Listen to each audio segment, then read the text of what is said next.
Atenção, galera, notícia urgente. Hoje é 17 de novembro de 2024. Estão tocando fogo na casa do tio França lá em Santa Catarina. Aquele senhorzinho da bomba. Aquele que jogou, né, as bombas lá na estátua do STF, na ONU. Né, e quando viu que não ia conseguir o objetivo dele, ele se suicidou. Né, acionou ali as bombas que estavam no corpo dele. E agora estão tocando fogo. Isso para mim é queima de arquivo. Eu vou rodar aqui o vídeo. Olha aí, pessoal, pegando fogo agora na casa do França. Olha ali o França que estava lá em Brasília. Tá pegando fogo na casa dele agora, nesse momento.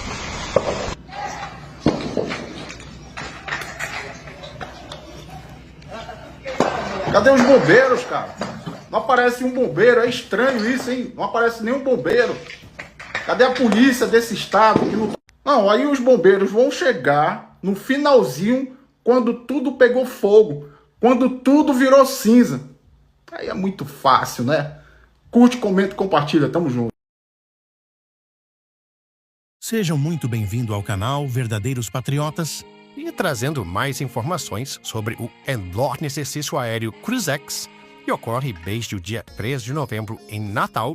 Como a gente viu aqui nesta edição, as duas grandes atrações são o F-39 Gripen da FAB e os caças F-15 dos Estados Unidos. E uma matéria do site especializado em aviação Kavok traz um relato muito interessante e que certamente vai movimentar as discussões entre os especialistas e entusiastas da aviação militar. 2 caças Gripen venceram combates simulados contra 2 F-15 na Arena de Combate PVR, que são os combates a longa distância. A matéria afirma que com os 2 Gripen e os 2 F-15 armados com mísseis de longa distância, os pilotos brasileiros conseguiram abater o imbatível F-15, fechando o resultado de 2-0, e que esse resultado era previsível, tendo em vista o conjunto do radar, míssil e repetibilidade radar das duas aeronaves, e também da diferença tecnológica. E a reportagem ainda diz que o resultado teria impressionado os pilotos norte-americanos, que agora analisam onde teriam falhado, e que durante a coletiva de imprensa no dia 4, a FAB informou que a Força Aérea dos Estados Unidos inicialmente criaria seus caças F-16, como ocorreu em edições anteriores da Cruzex, mas que posteriormente os Estados Unidos decidiram trazer uns F-15 para equiparar melhor os novos F-39 Gripen brasileiros. O brigadeiro Ricardo Guerra Rezende, diretor do exercício e comandante da base aérea de Natal, ressaltou o desempenho satisfatório do Gripen durante as operações iniciais do exercício, destacando que, apesar de ainda não estar em sua plena capacidade operacional, a aeronave tem se mostrado muito eficiente e avançada. E segundo Rezende, o exercício já começa a demonstrar o alto potencial do Gripen, mesmo com melhorias ainda em fundamento. E o fato é que esse é apenas o começo da vida operacional do F-39 Gripen na FAB, e muito do aprendizado de combate ainda está sendo implementado. O pessoal, a gente segue de olho nos acontecimentos na Cruzex.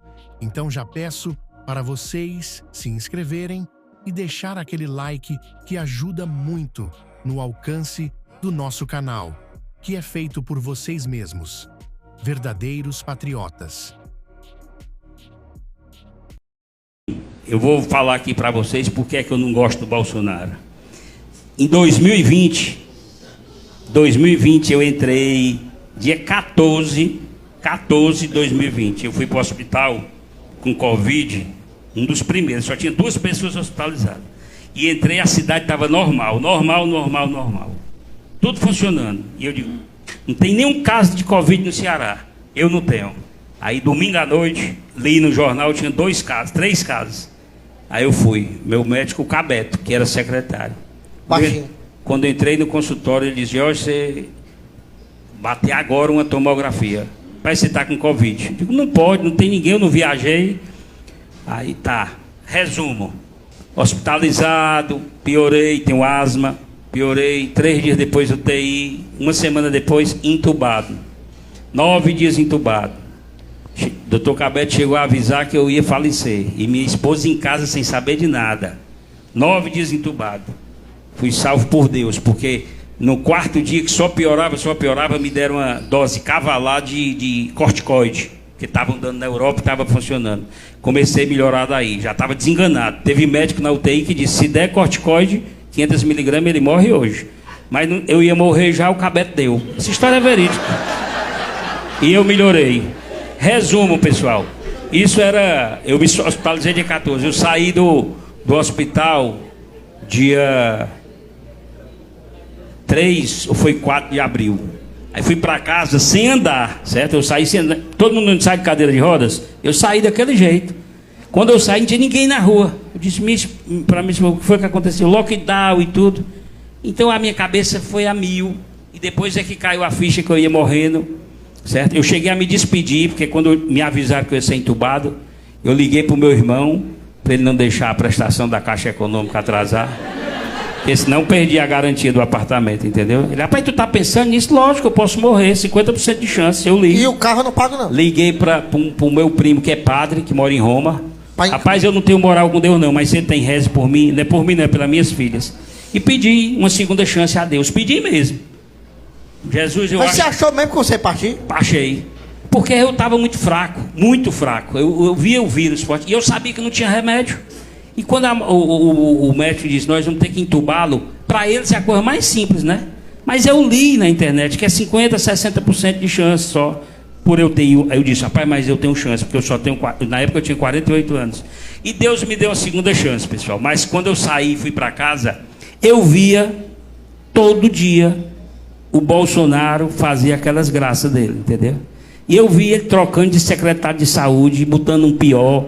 Secretário não, ministro da saúde, botando um pior, e eu digo, rapaz, esse cara não sabe que ele está brincando. E eu em casa tinha passado por tudo aquilo. Então eu criei um anti-Bolsonaro muito raiva dentro de mim. E aí um ano depois, minha mãe, 18 de março, de um ano depois, minha mãe, uma semana antes de se vacinar, pegou o Covid. E eu fui para dentro do hospital com ela, brigado, do mesmo jeito que eu briguei. Mas infelizmente, minha mãe com 72 anos, com toda a saúde, ela morreu de Covid. E eu não vou culpar o Bolsonaro, porque eu não vou fazer isso. Mas uma semana faltando para se vacinar, então eu acho que o presidente podia, assim como minha mãe, podia ter evitado muitas mortes. Então eu tenho que, para mim, pesa muito. Isso não é motivo, eu também não estou levando para o lado pessoal, mas marcou muito, sabe? Me marcou muito aquela gestão antivacina do presidente. E aí é isso, a verdade é essa. E hoje eu estou aqui para contar a verdade. E se as pessoas errarem e ficarem por isso mesmo, o mundo vai piorando, vai piorando. Meu amigo Kisuke, eu vou lhe explicar aqui qual é a diferença do patriota pro patriotário. Vamos dizer como é que é. É assim, o patriota, que defende a família tradicional, é igual o Mike Tyson, que tem quase 60 anos, né? Aí foi pro ringue ontem, enfrentar um cara de 27 anos de idade, apanhou que só a porra, mas levou 40 milhões de reais pra casa dele. Esse é o verdadeiro patriota. O patriotário é aquele cara que sai de Santa Catarina, se enche de bomba, desce pra Brasília, vai pra frente do Supremo Tribunal Federal, se explode e não consegue nem ralar aquela estátua, entende, da justiça. Dando trabalho pro IML, que no outro dia foi obrigado a apanhar ele com a pá. O nome desse aí é o patriotário. Tá entendendo a diferença? É mais ou menos assim. O patriota, que é sabido, ele leva recursos para sua família, leva dinheiro para a casa dele. O patriotário leva prejuízo. É assim, e fica conhecido nacionalmente.